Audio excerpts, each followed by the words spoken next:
Hey, come on! 안녕하세요. Hey, come on의 변차연입니다. 지난 5월 30일 P4G 정상회의가 한국에서 열렸습니다. P4G는 녹색 성장과 글로벌 목표 2030을 위한 연대라는 뜻으로 2015년 채택된 파리 협정에 따라 2030년까지 온실가스 감축을 목표로 개최되는 환경 분야 다자 정상회의입니다. 이번 P4G 회의에서 서울선언문을 발표했죠. 이 서울선언문의 11번째 문항에는 기업의 ESG 활동을 강화하며 주목하고 있다는 내용이 포함됐습니다. 이렇게 주목받고 있는 것이 바로 ESG 경영인데요. 여러모로 핫한 ESG, 잘 알고 계신가요? 오늘 헤이카몬에서는 특히 기계장비 제조업과 ESG 관계에 대해서 알아보는 시간을 갖도록 하겠습니다. 먼저 다들 잘 알고 계시겠지만 ESG의 개념부터 다시 간단하게 정리해 볼게요. ESG란 환경, 사회, 지배구조의 첫 글자로서 기업의 지속가능 경영을 달성하기 위한 비재무적 가치를 의미합니다. 환경 측면의 세부 요소를 살펴보면 기후변화나 탄소 배출이 대표적이고요. 에너지 효율, 친환경 에너지, 수질, 토양 오염, 폐기물 관리, 생태계 다양성 등이 있습니다. 사회 측면은 노동 인권, 생산물 안전 및 품질, 지역사회 기여, 고객 만족, 데이터 보안이나 공급망 관리 등이 있습니다. 마지막으로 지배구조 측면에서는 이사회의 구조나 책무, 기업 윤리, 부정부패 관리나 거래 투명성 등이 있겠죠. 사실 ESG는 예전부터 대기업 중심으로 추진되던 CSR, 즉 기업의 사회적 책임이라는 개념과 이에 기반해서 기업들이 각종 비용을 감수하면서도 사회에 혜택을 제공하는 지속가능 금융이라는 개념에서부터 출발했습니다. 그러던 것이 세계 최대의 자산 운용사인 블랙록의 레리 핑크 회장이 지난해와 올해 연례 소환을 통해서 기후변화를 고려한 투자 포트폴리오 구성과 2050년까지 넷제로, 즉 탄소 중립을 달성하기 위한 사업계획 요구 등 앞으로 기업 투자를 결정하는 데 있어 핵심 요소로서 ESG를 반영하겠다고 강조하면서부터 ESG가 급부상하기 시작했죠. 이로써 그동안은 기업의 이미지 관리 차원에서만 소극적으로 이루어지던 ESG가 이제는 기업의 생존을 위해 반드시 추구해야만 하는 필수적인 가치가 되고 말았습니다. 기업의 생존과 발전을 위해서는 지속적인 투자가 필요한데요. 앞서 말씀드린 세계적인 자산운용사나 투자은행들이 ESG를 기반으로 투자 전략을 수립하고 있고요. 글로벌 신용평가사들도 기업의 신용 등급을 평가하는 데 있어 ESG를 적극 반영하고 있습니다. 특히 기관 투자의 큰 손이라고 할 수 있는 연기금의 경우 기업의 의사결정에 개입할 수 있는 행동 지침인 스튜어드십 코드를 바탕으로 기업 경영에 있어 적극적인 ESG 반영을 주문하고 있습니다. 다시 말해 ESG 경영을 하지 않는 기업은 처음부터 아예 투자를 하지 않거나 기존의 투자도 철회해버리겠다는 의미죠. 더욱이 이러한 기업 투자에 있어 정확한 정보 제공을 위해 각국 금융당국에서도 기업들이 ESG를 의무적으로 공시하도록 여러 가지 가이드라인을 통해 규제를 하고 있습니다.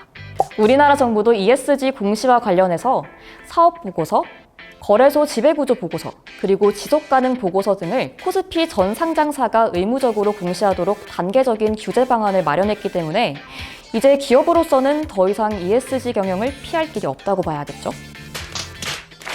그렇다면 오늘의 주제로 돌아가서 우리 기계장비 제조기업들은 이 어마어마한 ESG를 어떻게 준비해야 하는지 알아보도록 할게요. 지난 영상에서 말씀드린 바와 같이 기계장비 제조기업들은 대부분 중소기업입니다. 그래서 많은 사장님들은 ESG는 대기업 얘기 아니야? 우리는 코스피 상장기업도 아니고 대기업처럼 그런 거 신경 쓸 여력도 없는데 굳이 ESG 경영을 할 필요가 있나? 라고 의문을 가지실 수도 있는데요. 혹시라도 그렇게 생각하신다면 정말 큰일 나요. 왜냐하면 ESG는 개별 기업만 해당되는 게 아니라 공급망 관리, 즉 그 기업이 영위하고 있는 분야의 생태계 전체가 해당되기 때문인데요. 그래서 특정 대기업과 그 기업의 밸류 체인에 속하는 협력사 전체가 다 ESG 평가 대상이 된다는 뜻이죠. 다시 말하면 협력사들의 의사와 관계없이 대기업이 먼저 협력사들에게 ESG를 요구하는 환경이 만들어질 수밖에 없답니다. 특히나 기계장비 산업의 경우 전통적인 제조업이다 보니 환경 이슈에 특히나 민감한 분야라고 할 수 있는데요. 그래서 기계장비 중소기업은 지원 정책의 적극적인 활용과 치밀하면서도 과감한 혁신이라는 이 두 가지 전략을 통해서 ESG를 준비해야 합니다. 현재 정부 및 지자체는 그린 뉴딜 정책을 기반으로 적극적인 ESG 지원 정책을 추진하고 있습니다. 특히 아직까지 ESG에 대한 글로벌 표준이 제대로 정립되지 않은 상황이다 보니 국내외 평가 기관들마다 600개가 넘는 ESG 평가 지표를 운용하면서 기업의 혼란이 가중되고 있습니다.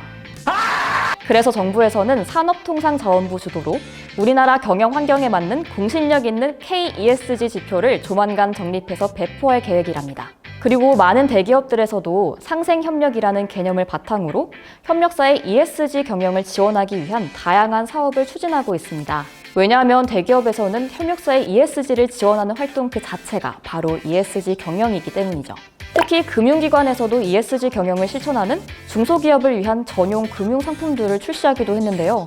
이런 지원 정책이나 관련 사업들을 꼼꼼하게 살펴보고 적극적으로 활용하는 지혜가 꼭 필요합니다. 그리고 성공적인 ESG 경영을 위해서는 외부의 지원과 함께 기업의 자체적인 혁신도 반드시 필요한데요. 먼저 산업 구조가 친환경으로 급격하게 전환되는 상황에서 기존의 사업 모델을 대체하고 새로운 먹거리를 찾을 수 있는 전략을 수립하는 것이 가장 중요합니다.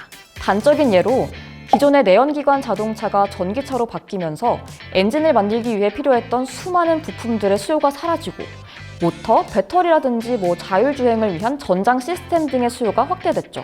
그리고 제품뿐만 아니라 그 제품을 생산하기 위한 플랫폼을 새롭게 구축하는 데 새로운 생산 설비를 필요로 하기 때문에 이에 대한 사업 전략을 적극적으로 모색할 필요가 있습니다.